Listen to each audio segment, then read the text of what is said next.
Fala galera! Pois é, segunda-feira, estamos aqui no nosso Giro do Esporte, no Portal Salvador FM, começando a semana falando de futebol, falando da dupla Bavi de Bahia e de Vitória. Por sinal, o Bahia joga hoje, a gente tem muito para falar sobre isso também. Bora nessa, Vini! Vamos nessa, Barreto, vamos falar sobre o jogo do Bahia, mas também sobre a situação do Vitória. Jogou no meio de semana, ganhou e convenceu. Não foi aquela vitória ali que teve alguma contestação, até porque o Vitória foi muito superior ao longo da partida contra o Internacional.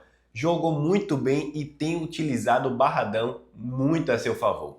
Jogou, você falou meio da semana. Meio da semana foi Copa do Final de Nordeste semana. e final de semana o Vitória venceu a equipe do Internacional jogando no Barradão, fator casa, contando muito para o Sport Clube Vitória nesse Campeonato Brasileiro. Vitória que está muito bem como mandante.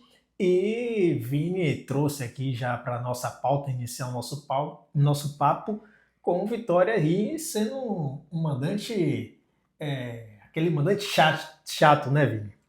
É um incômodo para quem vem visitar, porque o Vitória não perde no Barradão há 9 jogos, tem utilizado como a fortaleza ali da equipe rubro-negra. O grande problema do Vitória nesse ano está sendo exatamente a campanha fora de casa, porque no Barradão está jogando bem, está convencendo, tem a força da torcida, parece que é outro time, mas fora de casa deixa muito a desejar. E aí a gente destaca alguns pontos, né?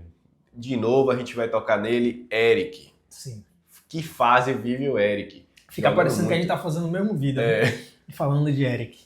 Mas de fato, foi aquilo que o Jair Ventura falou. É o ponto mais importante em relação à participação direta a gol do Vitória. Do Brasil, hoje, ele é quem tem mais participações ali na função. E aí também tem o René. Tá fazendo uma dupla absurda com o René, que outra cravada da gente também. Sim. Logo quando ele chegou, começou a jogar bem. A gente falou que quando o Kaiser retornasse de lesão, daria muito trabalho e provavelmente o René titular. E eu vi um corte, né, do pessoal lá dos donos da bola do Rio Grande do Sul, falando sobre a partida antes, né, de Internacional e Vitória, dizendo que era um jogo fácil, que se o Vitória fosse ao ataque, o Inter iria até possibilidade de golear no Barradão. Totalmente fora de contexto essa análise do pessoal lá dos donos da bola, porque o Vitória está muito consistente no Barradão. O fator casa, como o Vini falou, o fator torcida, tem influenciado demais. O Vitória hoje tem 2 jogadores que eu posso dizer que são destaques do Campeonato Brasileiro e que Vini já falou aqui. O Eric e o René são um centroavante e um jogador como ponta. O fato do treinador Jair Ventura ter trazido essa questão do ser o melhor ponta em números, né, do Campeonato Brasileiro não tinha chamado tanta atenção. Muita gente levou na galhofa, ironizando o que o Jair Ventura falou, e que foi comprovado e que trouxe respaldo às palavras do Jair Ventura o jogo contra o Flamengo. Acho que a partir dali, todo o Brasil começou a olhar para o Eric de forma diferente. Até pelo adversário que era justamente o Flamengo, e ele passou a fazer aquela jogada típica que a gente já conhece, cortar para o meio e fazer a finalização chapando com curva, e fazer vários gols dessa mesma forma. É a jogada que todo mundo sabe o que vai acontecer, mas ninguém consegue parar. E assim, o Eric, além dessa jogada típica, ele tá ganhando uma confiança absurda. Ele me deu um lançamento pro René, que pelo amor de Deus. Absurdo. E por sinal, que facão do René, no tempo certinho da movimentação da linha de defesa da equipe do Internacional, aproveitando a brecha certinha, e aí o Eric também temporizando a chegada justamente perfeita, jogada perfeita, e cabeceando o René, como diz no manual, para baixo, sem chance do goleiro. Mas a gente destaca também que o René, na entrevista coletiva da sexta-feira agora, antes da partida agora Sim. contra o Internacional, ele falou que tem uma meta no Vitória. A meta dele é ser artilheiro de todas as competições. Copa do Brasil, que por sinal ele já é o artilheiro, apesar de não ter disputado, não feito gol ainda pelo Vitória na Copa do Brasil, ele já tinha feito pela Portuguesa, é o atual artilheiro da competição, mas também ele planeja ser artilheiro do Brasileirão, artilheiro da Copa do Nordeste. Pois é. E do jeito que ele está jogando, eu não duvido, né? Não duvido. Ela cheirando a gol. A bola chega, ele marca, tá cheirando a gol, René.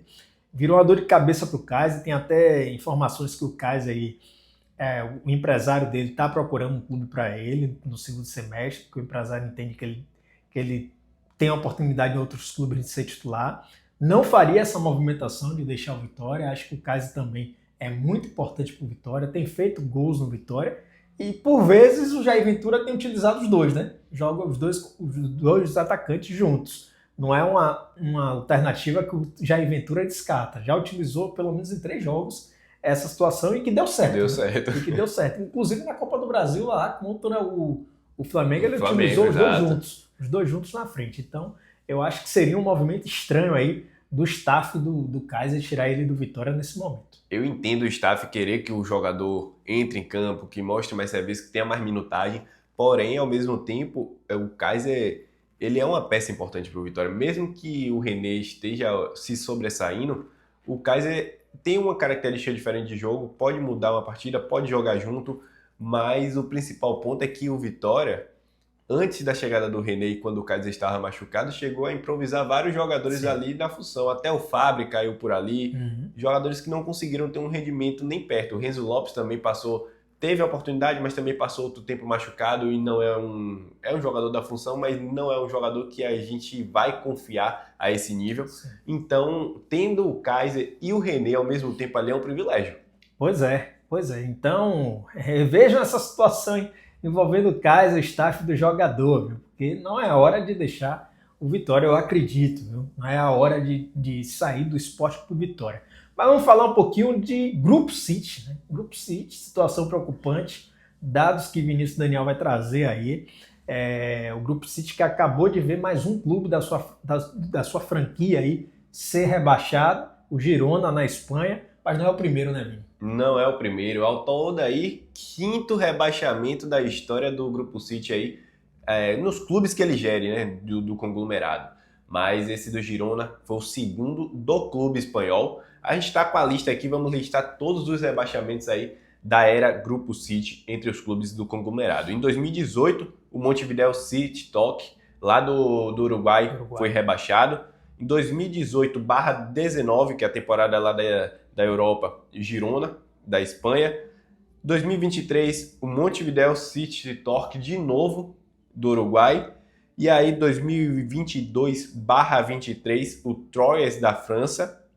Em 2023/24, o Troyes da França, de novo, ele terminou na zona de rebaixamento, mas ele deu sorte porque o outro clube francês, que terminou até fora da zona, ele decretou falência. E aí ele pega a vaga e continua, exato, né? Ele pegou a vaga e seguiu. Aí não conta como rebaixamento. Mas aí o 5º rebaixamento veio agora em 2025/2026. Girona rebaixado à 2ª divisão da Liga Espanhola. E aí o Grupo City amargando o 5º rebaixamento de sua história. Isso mostra o que isso tem a ver com o Sport Clube Bahia. O Sport Clube Bahia vive uma realidade diferente desde que o Grupo City chegou, né? O Bahia viveu uma realidade no Campeonato Brasileiro, inclusive o último ano antes do Grupo City, que era de disputar para não cair. Essa realidade não está aí há pelo menos 3 anos, né? O Bahia está aí classificando para Libertadores, zona de classificação da Libertadores, e a realidade do clube em si mudou. A disputa do Bahia dentro do Campeonato Brasileiro hoje é outra. Se a gente vê o Bahia hoje numa zona de rebaixamento, é de causar espanto, ou beirando ali zona de rebaixamento, é de causar espanto. O Grupo City trouxe essa nova realidade para o clube. Mas o que é que eu trago desse rebaixamento do Girona para o Bahia? De alguns fatores. Você que está acompanhando a gente aí já viu no vídeo passado que a gente já conversou um pouco sobre isso. Por exemplo, o Girona veio com o mesmo treinador durante toda a temporada. Não houve mudança de treinador, mesmo o clube vivendo uma situação ruim. E outro aspecto que traz, a gente trouxe aí, o Girona caiu uma vez, voltou para a primeira divisão na Espanha, chegou a disputar ali muito bem o Campeonato Espanhol, não sei se você lembra. Foi para a Champions, inclusive, pela primeira vez na história, e voltou a cair. Então, um rebaixamento para o Grupo City não é fim do mundo. Né? Não é fim do mundo. Estar rebaixado, ser rebaixado, não é fim do mundo. Agora, o que me deixa ainda em dúvida, Vini, em relação ao Grupo City, que eu não sei de fato, isso aqui eu estou sendo bem sincero, eu não sei de fato qual é a proposta real do Grupo City para o Bahia. É ser formar um clube campeão em 10 anos, como foi dito na chegada deles? É de fato ser um clube revelador? É de fato ficar ali disputando pré-Libertadores, talvez uma Libertadores e por aí basta? Eu não sei de fato dizer hoje para o torcedor, para a gente da imprensa falar, ó, o Grupo City quer isso para o Bahia. A janela de 2023 trouxe esperança para o torcedor. Foi a janela que trouxe Everton Ribeiro, trouxe Caio Alexandre, trouxe Jean Lucas, mas não houve uma janela igual. Então eu não sei o que é que o Grupo City quer para o Bahia neste momento. Se é bater campeão ou ser um clube revelador para o próprio grupo. Eu acredito que a ideia é ter um pouco de cada coisa aí que você falou. Ser um clube formador, mas ao mesmo tempo tornar o clube campeão. Só que as tomadas de decisões aí deixam essa dúvida. E essa dúvida é real. O torcedor também não entende se é realmente um projeto a longo prazo de ser campeão, até porque o projeto a longo prazo no futebol brasileiro é muito complicado. É complexo porque quando você vai deixando algumas tomadas de decisão, por exemplo, você falou que o Girona estava mantendo o treinador há muito tempo, nem sempre isso dá certo.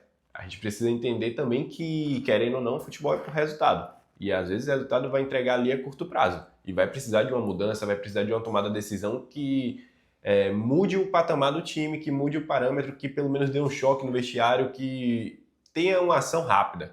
É meio que cultural, né? No futebol brasileiro, a mudança de treinador, por isso tem muito torcedor do Bahia pedindo a saída do Rogério Ceni. Aí fala, o treinador do Brasil tem que ficar muito tempo no clube. O único treinador que está aí a longo prazo é o Abel Ferreira, porque ele tem resultado. Porque se ele não tivesse, quando ele oscila um pouquinho, quem não lembra, antes de vencer o Flamengo aí por 3-0 no último final de semana, estavam pedindo a cabeça de Rogério Ceni, ou de Abel Ferreira, inclusive a organizada do Palmeiras. Claro que a gente sabe que tem questões ali de apoio da presidência do Palmeiras ao Carnaval da Mancha Verde, e tudo isso vem à tona na ponta, né, no treinador Abel Ferreira. Mas estavam pedindo a cabeça dele. Imagine. O cara é campeão da Libertadores, não sei de quantas vezes, ganha tudo. Quando não ganha, bate em final. Bate na final ou é vice-campeão. O campeão só vai ser um, mas ele tá sempre ali. Ou vice ou campeão, ou vice ou campeão. E mesmo assim estou pedindo a cabeça dele. E ele só fica aí há muito tempo no Palmeiras porque tem resultado. Sem resultado é muito difícil manter um treinador a longo prazo, manter um trabalho a longo prazo no Brasil. Mas pelo menos eu acredito, desde a época de Renato Paiva, que é isso que o Grupo City pensa para o Bahia. Um treinador que fique aí independente do resultado em campo, que siga ali a cartilha do clube. E eles entendem que Rogério Ceni segue essa cartilha. Por isso que eu acredito que ele não vai sair. Eu também acredito que não sai. Inclusive a gente falou já falou sobre isso, né? Mas hoje tem Coritiba e Bahia. Aí. Jogo da 17ª rodada do Campeonato Brasileiro. Pontos, jogo de 6 pontos. Tudo igualado na tabela, os dois empatados. Até número de cartão tá empatado. Né? Imagina. Pense aí, tudo empatado, os dois na 7ª colocação do Campeonato Brasileiro.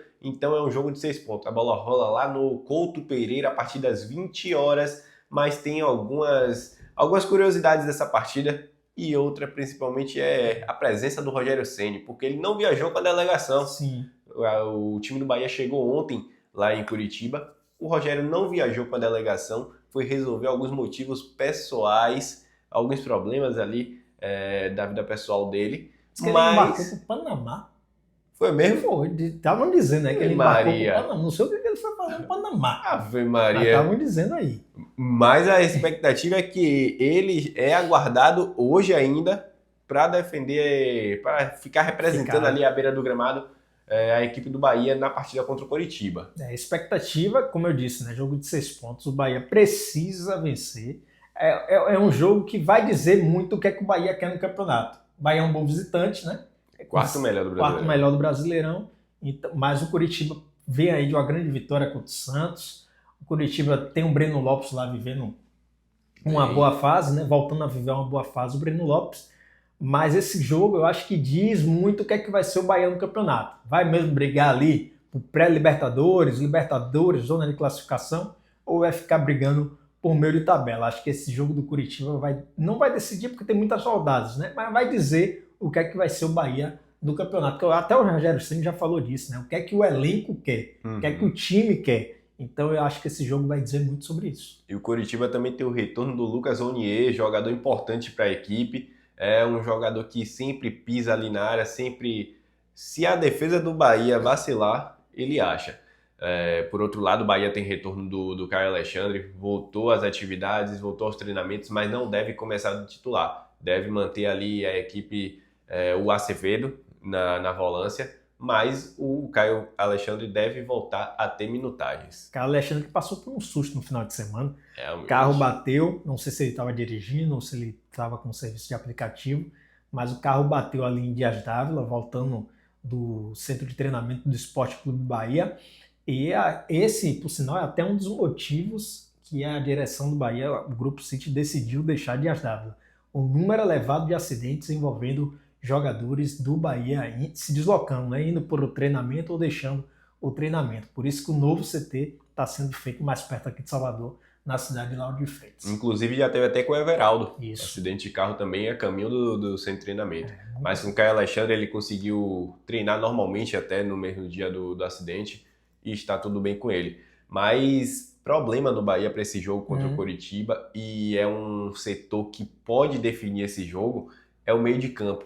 Porque o Bahia, apesar de ter dois jogadores aí que são reservas, o que acontece? No segundo tempo vai fazer falta. Eric e Rodrigo Nestor, os dois não jogam, os dois estão suspensos dessa partida, então a peça de reposição ali do Bahia no segundo tempo vai ser um problema. Dor de cabeça para o treinador Rogério Ceni, mas a gente vai de palpite agora. Coritiba e Bahia, lá no... É Couto Pereira, né? Lá no Couto Pereira. Diga aí, Coritiba e Bahia. 3-1 Coxa. Que é isso, rapaz? 3-1 Coxa? Pô, rapaz, você disse que tá tudo igual na tabela e mete um 3-1 Coxa. Não vai ficar depois, né? Rapaz, eu acho que o Coritiba ganha também, mas eu vou colocar 1-0. 1-0 para o Coritiba. O Bahia cala na nossa boca, né? E que quarta-feira a gente volte com o resultado bom do Bahia. Aqui. Tomara. Mas a gente vai descobrir logo mais no final dessa noite, viu? Pois é. Tchau, galera. Grande abraço. Valeu, gente.